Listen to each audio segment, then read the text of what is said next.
Very good evening, my dear students. In this video, we will learn class 10th geography, chapter number 4, agriculture. And as you can see that I am taking your class 10 NCERT book. So let's start with your chapter agriculture. India is an agriculture important country. आप सब बच्चों ने बहुत समय से ये जो word agriculture है ये सुनते आ रहे हैं. एग्रीकल्चर जो है ये हमारी कंट्री के लिए एक बहुत इम्पॉर्टेंट एस्पेक्ट है. हमारी कंट्री की इकोनॉमी इस एग्रीकल्चर के ऊपर डिपेंड है. 2/3 of the population is engaged in agriculture activities. 2/3 of the population जो है हमारी इंडिया की वो भी एग्रीकल्चर के ऊपर डिपेंड है. एग्रीकल्चर जो है वो एक प्राइमरी एक्टिविटी है. आप सबको अगर याद होगा तो हमारे पास 3 तरह की एक्टिविटीज़ होती हैं: primary activity, secondary activity and tertiary activity. जो एग्रीकल्चर है वो हमारा प्राइमरी एक्टिविटी है. आप जब भी एग्रीकल्चर लिखना स्टार्ट करेंगे, जब आप आंसर लिखना स्टार्ट करेंगे, you can start with this line that agriculture is a primary activity. जो प्रोड्यूस करता है फूड और जिसे हम जो भी कुछ हम कंज्यूम कर रहे हैं, that is all come from your agriculture. Beside इसके अलावा भी जो एग्रीकल्चर है वो हमारे इंडस्ट्रियल में as a raw material use होता है. और रॉ मटेरियल आप सब समझते हैं, जैसे फॉर एग्जांपल हमें एक बिस्किट बनाना है तो बिस्किट बनाने के लिए हमें कौन कौन से रॉ मटेरियल चलेंगे. हमें मिल्क चाहिए, हमें शुगर चाहिए, हमें घी चाहिए, हमें फ्लोर चाहिए. तो वो सब क्या है? Raw material. उससे हमारा एक फाइनल प्रोडक्ट बनकर रेडी हुआ biscuit. Same in that sense हमारा जो एग्रीकल्चर है वो भी हमें बहुत सारे रॉ मटेरियल प्रोवाइड करता है इंडस्ट्री के लिए. Right now your topic start with your types of farming. हमारे पास कितने तरह की फार्मिंग होती हैं. फार्मिंग आप सब समझते हैं.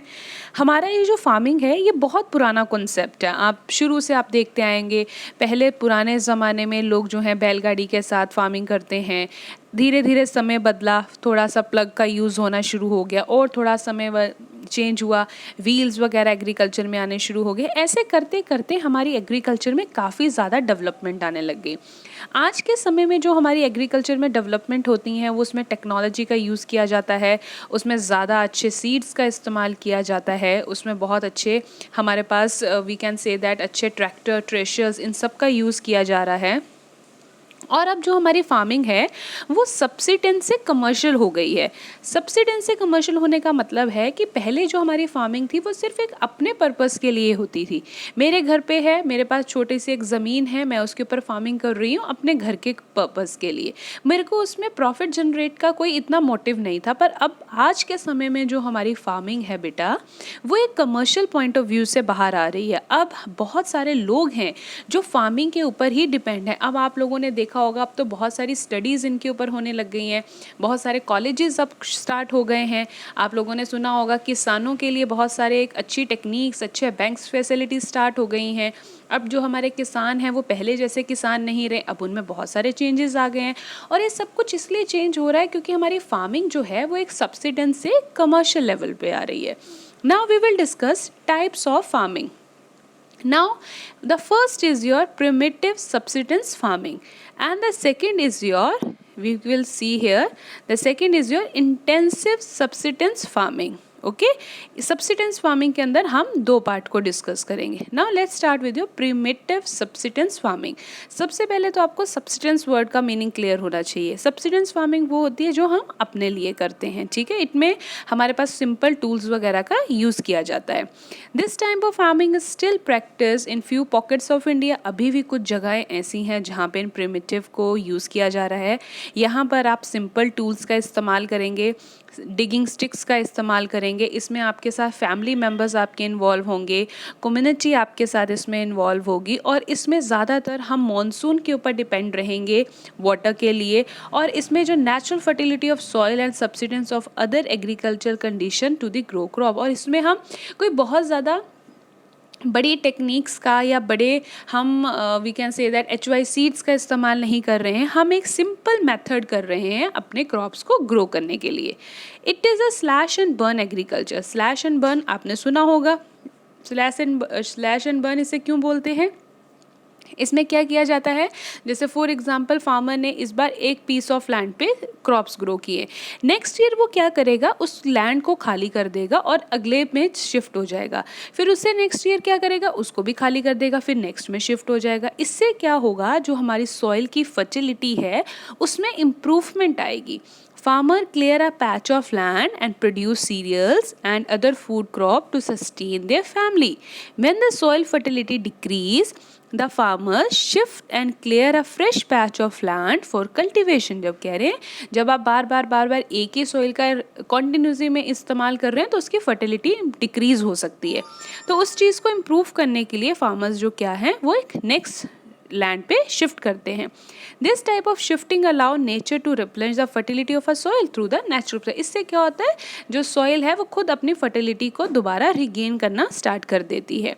Okay, in this type of agriculture is low as a farmer does not use fertilizers and other modern inputs. जैसे कि मैंने आपको बिल्कुल स्टार्टिंग में बोला है कि ये जो फार्मिंग हो रही है इसमें फार्मर्स जो हैं वो बहुत ज़्यादा मॉडर्न फर्टिलाइजर का और बहुत सारे मॉडर्न इनपुट्स का इस्तेमाल नहीं करेंगे। Now this type of farming is named different in the different country। Her part में इसका कुछ अलग अलग नाम है। उसमें से आपने ये वाले जो कुछ हैं जो आपने बिल्कुल याद रखने हैं, this is very important from your point of view of your 10th class. Now in a jhuming in a north east states like Assam, Meghalaya, Mizoram, Nagaland, यहाँ पर आप इसको बोलेंगे जूमिंग। नाउ पल्मोल that is pamlou in Manipur, dipa in Bastar district of Chhattisgarh and in Andaman Nicobar island, ये इनको यहाँ पर बोला जाता है।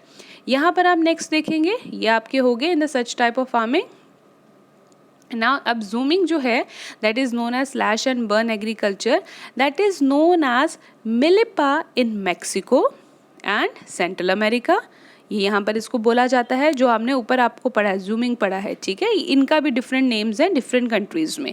Now next is conuco in Venezuela, roca in Brazil, masole in Central Africa, ladang in Indonesia and ray in Vietnam. ये आप लोगों ने याद रखना है, ये इंपॉर्टेंट हैं आपके लिए, इसको प्लीज़ 10th क्लास याद रखिएगा। Okay, now here is a small story is given, please आप इसको रीड करिएगा। नाउ नेक्स्ट है आपके पास intensive subsistence farming. This type of farming is practiced in an area of high population pressure on a land। ये भी subsistence farming का ही हिस्सा है, ये सेकेंड पार्ट है। ये जो फार्मिंग की जाती है जहाँ पर population जो है थोड़ा ज़्यादा है। ये लेबर इंटेंसिव फार्मिंग है। पहली वाली जो थी वहाँ पर हमने अपने फैमिली मेम्बर्स के साथ काम चला लिया, यहाँ पर हम थोड़े से लेबर्स का इस्तेमाल करेंगे, जहाँ पर हम थोड़े बायोकेमिकल इनपुट्स का भी इस्तेमाल करेंगे ताकि हमें थोड़ा ज़्यादा प्रॉफिट मिले, राइट। नाउ ये दिस सेड कि अब के समय में क्या हो रहा है, पहले तो लोगों के पास बहुत ज़मीन होती थी, अब पर ज़मीन जो है वो आगे आगे एक एक जनरेशन को पास होते होते थोड़ी सी कम रह गई है। जैसे फॉर एग्जांपल मुझे कोई ज़मीन मिली, मैंने आगे पास की, तो उसमें से क्या पता वो आगे उस पर फार्मिंग करें या कुछ और बना ले, तो ये डिपेंड करता है कि वो नेक्स्ट जनरेशन उस लैंड का क्या करेगी। Now the same they said land among successive generation has rendered land holding size uneconomically. The farmer continued to take maximum output from a limited land in the absence of the alternative source of livelihood.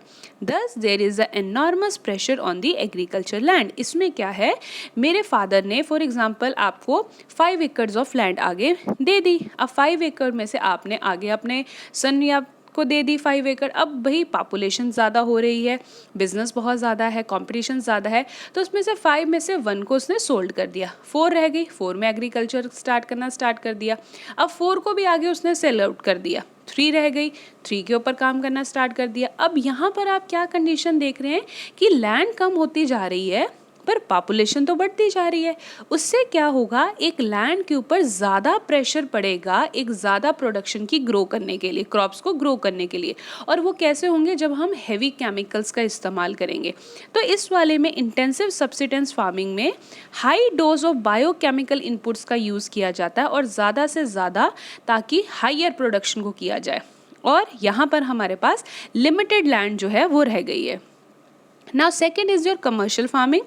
Commercial farming class, this is also very important. This type of farming is the use of higher dose of modern inputs HYV seeds, chemical fertiliser, insecticide, pesticides, ताकि ज़्यादा से ज़्यादा production activity मिले। और ये जो है the degree of commercialization of agriculture vary from one region to another. यहाँ पर कमर्शियल फार्मिंग में हमारा फुल और मेन ध्यान हमारा किसकी तरफ है, हमें प्रॉफिट जनरेट करना है। This is a commercial farming जहाँ पर high yield variety of seeds का इस्तेमाल किया जाएगा, right. Now next we will discuss one more topic, that is your plantation. Plantation is also a type of commercial farming. Commercial farming मैंने आपको क्या बोला, जिसमें हमें प्रॉफिट जनरेट करना है, और प्लांटेशन जो है उसके अंदर कमर्शियल फार्मिंग में आएगी। Whenever I said the word commercial और whenever I use the word plantation, तो plantation में आपके दिमाग में फटाफट स्ट्राइक करना चाहिए tea, coffee, rubber, sugar cane, banana, ये सब किसके अंदर आते हैं, प्लांटेशन के अंदर आते हैं। यहाँ पर this is a capital intensive input, यहाँ पर ज़्यादा से ज़्यादा लेबर का इस्तेमाल किया जाएगा, ज़्यादा रॉ मटेरियल का इस्तेमाल किया जाएगा, लैंड ज़्यादा होगी, फार्मर्स लेबर कैपिटल ज़्यादा होगी। और यहाँ पर क्योंकि ये प्लांटेशन क्रॉप्स हैं तो इनको ज़्यादा से ज़्यादा बेटर मार्केट चाहिए, तो इनके लिए मार्केट फैसिलिटीज़ अच्छी होंगी, रोड सिस्टम बेटर होना चाहिए, कम्युनिकेशन सिस्टम बेटर होना चाहिए, और ये एक बहुत इंपॉर्टेंट रोल प्ले करते हैं हमारी डेवलपमेंट में। तो ये आप दे सकते हैं, यहाँ पर 4.2 फिगर भी दे रखी है आपकी बुक में, 4.3 फिगर दे रखी है। So this is your commercial farming. We have a two type of farming, one we have a subsistence farming we have your that is primitive subsistence, and the second we have your intensive subsistence farming, और second है आपकी commercial farming, right बेटा। Thank you.